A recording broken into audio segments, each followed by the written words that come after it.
예를 들어서 160까지 올라가고 한두 시간 후에 다시 이제 100으로 내려와서 유지가 되는 거랑 이제 천천히 올라가가지고 이제 130, 40까지 올라갔다가 뭐 2시간, 3시간, 4시간이 지나도 120, 110 천천히 떨어지는 거랑 비교했을 때 어떤 게 더 좋냐라고 하면은 우리 몸에서 봤을 때는 전자가 훨씬 좋아요. 생각보다 사람들이 뭘 먹었는지 기억을 못하는 경우가 많은데 실제로 상담 오시는 분들도 나 특별히 먹은 게 없는데 라고 하셨지만 이제 CGM을 보면은 특정 시간에 혈당이 올라가는 것을 볼 수가 있어요. 그래서 이때 뭘 드셨는지 여쭤보면은 이제 본인들 기억 못 하시다가 아 그때 생각해 보니까 뭐 음료수를 먹었어요. 혈당 스파이크에 대해서 조금 말씀을 드리려고 해요. 일반적으로 이제 혈당 스파이크 하면은 대부분이 안 좋다라고 생각을 하고 어떻게 해서든 혈당 스파이크, 혈당이 급격하게 오르는 것을 막기 위해서 여러 가지 노력을 많이 하시거든요. 근데 문제는 아직까지도 혈당 스파이크에 대한 정확한 정의가 내려진 게 없어요. 보통 일반적으로 식사를 하면은 사람에 따라 다르지만 보통 혈당이 40에서 50mg/d가 올라가는다라는 게 평균이고, 물론 당뇨를 앓고 계시는 분들은 그거보다 조금 더 들쑥날쑥하겠지만 기본적으로 40에서 50 정도가 올라가고 그거보다 더 올라갔을 때 식후 혈당이 180, 200이 넘어갔을 때 이걸 혈당 스파이크다라고 보는데, 물론 이게 180, 200이 넘었다라고 해서 한 번 넘었다라고 해서 그게 걱정하실 필요는 없어요. 물론 이제 180, 200이 넘었다라는 거는 그러니까 내가 어떻게 식사를 했는지 당연히 되돌아 봐야 되긴 하겠지만 그게 한 번 혈당 스파이크가 나타났다라고 해서 내 몸에 지장이 생기는 건 아니고요. 보통 그게 뭐 사람에 따라 다르지만 뭐 한 달, 두 달 장기간 지속이 돼야지 내 몸에 혈액에 데미지가 누적이 되면서 문제가 생긴다는 거거든요. 그렇다 보니까 사람들은 어떻게 해서든 혈당 스파이크, 혈당이 안 오르게끔 낮추려고 하는데, 그러면 혈당이 오르지 않는 게 좋다라고 또 생각을 하실 수도 있어요. 혈당 스파이크라고 하는 게 급격하게 올리는 게 안 좋다라고 생각하기 때문에 그런 반대로 혈당을 어떻게 해서든 낮게 최대한 높아지지 않게끔 하는 게 좋다라고 생각을 하시는데, 혈당 같은 경우 혈압도 그렇고 뭐 체중도 그렇고 너무 높아도 너무 낮아도 다 문제가 되는 거거든요. 그러니까 우리 몸은 이제 항상성이라는 기전이 있기 때문에 혈압이 높아지면은 기전이 작용을 해가지고 혈압을 낮춰줄 것이고 낮으면 또 높여줄 것이고, 혈당도 높아지면은 인슐린이 분비가 돼가지고 혈당을 낮춰줄 것이고 혈당이 낮아지면은 뭐 글루카곤을 분비해가지고 높여줄 것이고, 그렇게 항상성 작용을 통해서 늘 일정한 수치를 유지하게끔 되어 있다는 거죠. 그래서 혈당도 무조건 낮은 게 좋고 무조건 안 올라가는 게 좋다라는 게 아니다라는 겁니다. 간혹 이제 혈당을 어떻게 해서 낮추기 위해서 뭐 케톤식을 해가지고 식후 혈당을 뭐 100이 넘어가지 않게끔 한다라고 하시는 분들도 계시는데, 식후 혈당이 100이 안 넘어간다라는 거는 평상시 혈당이 뭐 70, 80 혹은 그 이하가 될 수도 있어요. 그렇기 때문에 그럴 경우는 오히려 더 혈당의 위험이 있을 수 있기 때문에 너무 그렇게까지 혈당을 낮추기 위해서, 높아지지 않기 위해서 노력하실 필요가 없다라는 거죠. 그래서 EBM에서는 혈당이 어떻게 떨어지는지에 대해서 조금 더 초점을 두고 상담을 드리고 식사 피드백을 드리고 식품을 처방을 해드려요.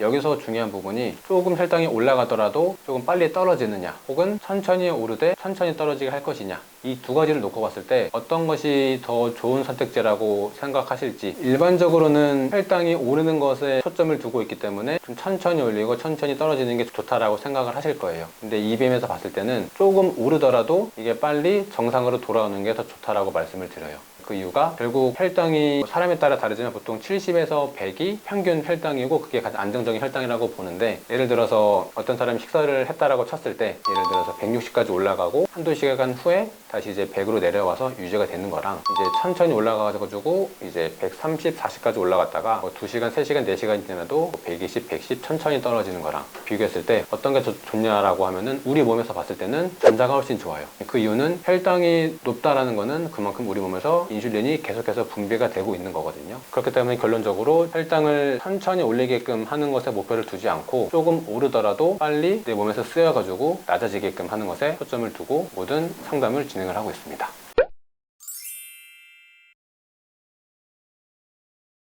포만감에 대해서 말씀을 드리려고 하는데, 이 포만감이 지속이 되는 게 좋을지 혹은 짧은 것이 좋을지, 단편적으로 이 두 가지만 놓고 봤을 때는 뭐가 좋고 안 좋고라고 이야기는 할 수가 없고, 내 세포가 좋아하는, 그러니까 잘 쓰일 수 있는 당을 섭취를 하는지에 따라서 달라진다는 겁니다. 일반적으로 소화가 빨리 된다는 거는 식사를 잘 했지만 식사량이 적어서 소화가 빨리 될 수도 있고요, 많이 먹었지만 탄수화물 위주로 먹다 보니까 금방 배가 고파지는 느낌이 들 수도 있어요. 근데 이 두 가지를 조금 더 비교해서 말씀을 드리면은, 식사를 제대로 했을 때 소화가 빨리 됐을 경우에는 내 세포에서 소화 흡수된 영양소가 잘 흡수가 돼가지고 세포는 만족을 한 상태이기 때문에 생각보다 출출하지만 간식이 잘 땡기지는 않는 경우가 많고요. 반면에 많이 먹었지만 탄수화물 위주로 먹었다거나 배는 부르지만 세포 입장에서 봤을 때는 포도당을 포함한 영양소들이 세포로 잘 들어올 수가 없어요. 그러다 보니까 밥을 먹어서 배는 부르지만 세포는 아직까지 밥을 못 먹은 상태이기 때문에 계속 배고파 신호를 주게 되고, 그게 우리가 이제 간식을 먹게 되고 하는 그런 신호로 나타난다라는 거죠. 내 몸에서 쓰이는 당과 쓰이지 못하는 당이 중요한 이유를 조금 말씀을 드리려고 하는데요. 일반적으로 생각했을 때 포도당이라고 하면은 이 포도당이 모두 똑같다라고 생각을 하는 거죠. 그렇기 때문에 어떤 식품에 들어있는지에 관계없이 혈당을 얼마나 올리는지에다가만 포커스를 두고 있다는 거죠. 그러니까 대표적으로 사용하는 지수 중에 하나가 이제 GI 지수라는 건데, 포도당을 섭취했을 때 상승하는 것을 100으로 잡았을 때 각 식품을 먹었을 때 혈당이 얼마큼 올리는지 그 비율로 나타내는 거거든요. 결국 근데 문제는 이 GI 지수가 그냥 식품에 대한 절대적인 값이 아니라 여러 번 테스트를 통해서 도출된 평균 값이라는 거예요. 그리고 평균이다라는 거는 예를 들어서 감자가, 정확히 기억은 안 나지만 감자의 GI 지수가 만약에 50이다라고 해볼게요. 그럼 이제 실제로 이게 GI 지수가 딱 50이 아니라 40인 경우도 있고 30인 경우도 있고 60, 70인 경우도 있어요. 이제 감자 자체도 어디서 재배됐는지, 어떻게 보관이 됐는지, 어떻게 조리가 됐는지에 따라서도 혈당을 올리는 폭의 속도가 다를 거고, 그리고 그 감자를 먹는 사람이 누군지에 따라서도 혈당이 오르는 속도가 달라질 거예요. 이런 것들을 종합적으로 했을 때 평균적으로 50이다 라고 한 거기 때문에 어떤 사람은 먹었을 때 그게 크게 문제가 없을 수도 있고요. 어떤 사람은 먹었을 때 생각보다 많이 올라갈 수도 있어요. 그렇다라는 거는 그냥 단순히 혈당을 올리고 내리는 것이 중요한 게 아니라 내 몸에 들어온 그 음식에서 소화된 뭐 포도당이든 다른 영양소들이 내 몸에서 잘 쓰이는지가 더 중요하다는 거죠. 그렇기 때문에 저희 EBM에서는 혈당을 덜 올리게끔 하는 것에 초점을 두고 진행을 하는 것이 아니라 조금 올리더라도 내 몸에서 들어왔을 때 일정 시간 지났을 때 빨리 소화가 되고 흡수가 돼가지고 다시 정상으로 돌아오는 그런 식품을 찾아가지고 안내를 드리고 있습니다. 조금 올라가더라도 내 몸에서 잘 쓰이는 포도당이 함유된 식품을 저희가 찾아서 말씀을 드린다, 안내를 드린다라고 보시면 좋을 것 같습니다.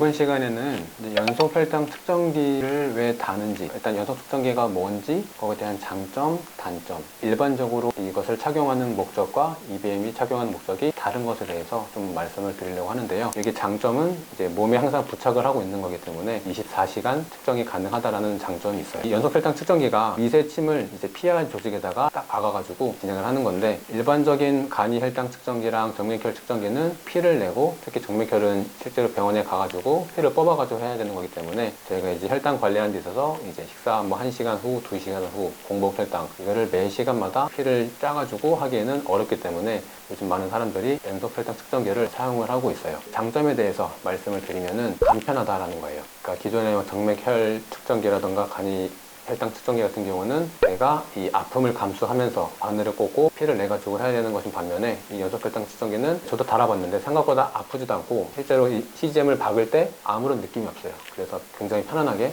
아프지 않게 진행할 수 있다는 장점이 있고, 그 다음에 가장 큰 장점이 이제 데이터가 24시간 계속해서 쌓이고 있다는 거예요. 내 몸에 부착을 하고 있는 거기 때문에 생각보다 사람들이 뭘 먹었는지 기억을 못하는 경우가 많은데, 실제로 상담 오시는 분들도 나 특별히 먹은 게 없는데 라고 하셨지만 이제 CGM을 보면은 특정 시간에 혈당이 올라가 있는 것을 볼 수가 있어요. 그래서 이때 뭘 드셨는지 여쭤보면은 이제 본인도 기억 못 하시다가 그때 생각해 보니까 뭐 음료수를 먹었어요, 뭐 초콜릿 하나 먹었어요, 사탕 하나 먹었어요 라고 그렇게 이제 알 수가 있게 된다는 거죠. 연속 혈당 측정기가 가장 큰 또 장점 중에 하나가 혈당이 어떻게 변화하고 있는지 추이를 볼 수 있다는 거예요. 평상시에 내가 저혈당인지 혹은 고혈당인지, 언제 특히 혈당이 좀 많이 올라가는지, 언제 많이 떨어지는지, 그런 추이들을 보고 이제 정확하게 식사에 대한 피드백을 드릴 수 있다는 게 또 장점이라고 볼 수 있을 것 같아요. 사람이 심리적으로 CGM을 달고 있으면은 항상 앱에서 혈당이 오르고 내리는 거를 내가 시시각각 볼 수 있기 때문에 약간 긴장을 해가지고 음식을 100을 먹을 거를 70을 먹거나 조금 덜 먹게 되고, 조금 많이 올라갔다 싶으면은 혈당을 좀 낮춰야지 하면서 운동을 하게 되니까 자연스럽게 식사량을 조절할 수 있고 식사 생활 습관이 바뀔 수 있다는 장점도 있을 것 같아요. 단점 같은 경우는 아무래도 비용적인 문제가 조금 있을 수 있는데, CGM 기기마다 뭐 브랜드마다 다르겠지만 대략적으로 2주에 10만 원 정도 거든요. 그래서 이제 뭐 한 달 착용한다라고 하면 20만 원이고 1년으로 가면은 거의 240만 원인데 꽤 생각보다 부담이 되는 금액일 수밖에 없어요. 저희가 생각했을 때는 이것을 뭐 한 달, 두 달, 세 달, 뭐 1년 찰 것이 아니라 저희는 보통 한 달 정도, 그러니까 20만 원 정도 투자를 해서 한 달 정도 착용을 해보고, 그 한 달 정도만 착용을 해도 이제 내 혈당이 어떻게 변화하는지를 그 추이를 파악할 수가 있기 때문에 그 데이터를 가지고 이제 한 달 이후에는 그것을 토대로 이제 나의 식생활 습관을 개선을 하고 하나하나 바꿔나가는 작업을 진행하게 됩니다. 그래서 비용이 단점이라고는 하지만 저희는 이제 딱 2주에서 2번, 한 달 정도만 착용할 거기 때문에 크게 부담이 되지 않는다라고 생각이 들고요. 그 다음에 항상 CGM을 이야기하면 나오는 이야기가 그 수치가 조금 부정확하다라는 말들이 많아요. 당연히 이게 정맥혈은 혈액을 추출해가지고 또 원심분류를 해가지고 혈당만 보는 거지만 CGM 같은 경우는 이제 피하 지방에다가 바늘을 이제 꽂고 있는 거다 보니까 당연히 수치가 정확할 수는 없어요. 대부분의 브랜드들이 이 부정확한 거를 조금 보정하기 위해서 일단 CGM을 착용을 하고, 그리고 하루 이틀 지난 다음에 또 정맥혈을 실제로 측정을 해보고 그것을 같이 조금 보정을 해가지고 하는 방법들이 있기는 한데, 아까 장점으로 말씀드렸던 것 중에 하나에서 이 혈당의 추이를 볼 수 있다는 것이 가장 큰 장점이기 때문에, 혈당이 물론 정확하면 좋지만 좀 정확하지 않더라도 내가 평상시에 하는 식사 생활 습관에 따라서 혈당이 어떻게 변하는지를 볼 수 있다는 거, 그걸 장점으로 두고 거기에 좀 더 포커스를 둬가지고 식생활 습관 코칭을 해드리고 있기 때문에 그게 걱정하지 않으셔도 된다라고 봐도 될 것 같습니다. 그리고 또 한 가지가 이제 이질감이 좀 들 수가 있다는 건데, 이게 저도 착용을 해봤을 때 처음 한 3일, 4일 정도는 내 팔에 뭐가 계속 붙어 있다라는 느낌이 들기는 해요. 그러다가 이제 일 정도 지나면은 생각보다 많이 이제 무뎌지고, 가끔 이제 옷을 뭐 갈아입다가 부딪혔을 때 아, 맞다, 붙어 있었지 라는 그런 생각을 하게 되는데, 그렇기 때문에 처음에는 조금 불편할 수 있지만 시간이 지나면은 크게 불편하지 않다라고 말씀을 드리고 싶고, 저도 이제 가장 걱정을 했던 부분이 이것을 착용하고 운동을 해도 괜찮은지였는데, 제가 보통 운동을 하면 이제 헬스를 주로 하기 때문에 힘을 쓰는 운동을 하다 보니까 이제 하다가 괜히 이게 조금 뭐 터지거나 문제가 생기는 게 아닐까라고 걱정을 했었는데, 그런 불편 없이 운동을 잘 할 수 있었던 걸로 봤을 때 아마 대부분 실제로 착용하실 분들도 착용해 보시면 아시겠지만 불편하고 힘을 줬다고 해서 줄이 터지거나 뭐 그런 일들은 없을 거기 때문에 전혀 걱정하실 필요가 없을 것 같습니다.